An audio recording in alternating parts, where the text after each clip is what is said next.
Hi, I'm Taha Khan. I'm the chef and owner at Flamington. At Flamington, we specialize in single origin chocolates, entremets, artisan breads, and a wide range of gluten-free and keto-friendly products.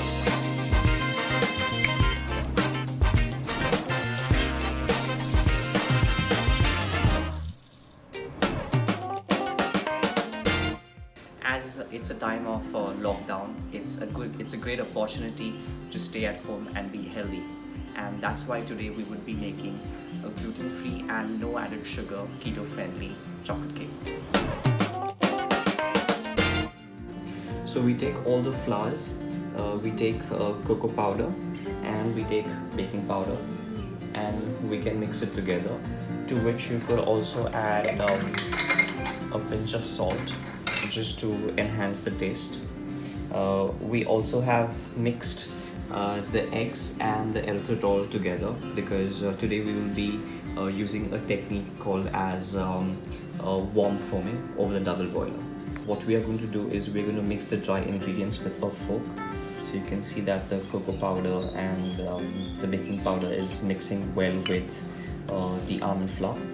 You could also use a blend of flours. Say if you're not making a keto version, you are just making a regular version. So here we have eggs and erythritol on the left. On the right hand side we have a double boiler apparatus. We want to start heating the water. Once the water comes to a boil, we'll switch it off and then put the bowl on that just to heat the eggs. So essentially we use a double boiler to loosen up the egg protein so that it foams well. This method is known as the warm foaming method of leavening.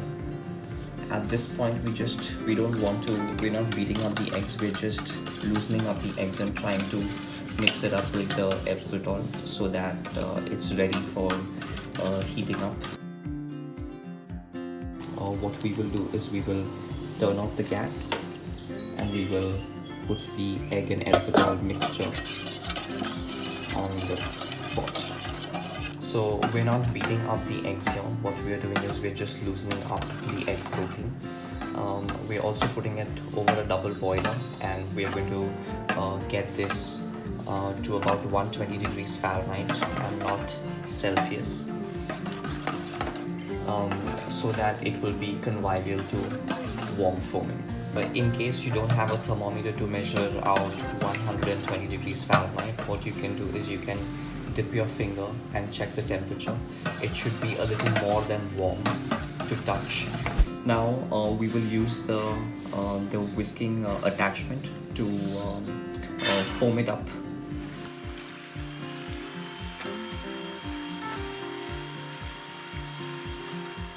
You want to whip it up until it comes to a ribbon-like consistency. Now what we do is we slowly fold in the flour. So it's 12 o'clock to 6 o'clock that you fold in the flour, just like a normal sponge cake. This point where the flour is starting to mix completely, what we do is we add the mixture of the butter and the vanilla extract. And then a very small secret here is adding about 1 to 1.5 tablespoons of hot water, what we use for the double boiler. So now it's mixed.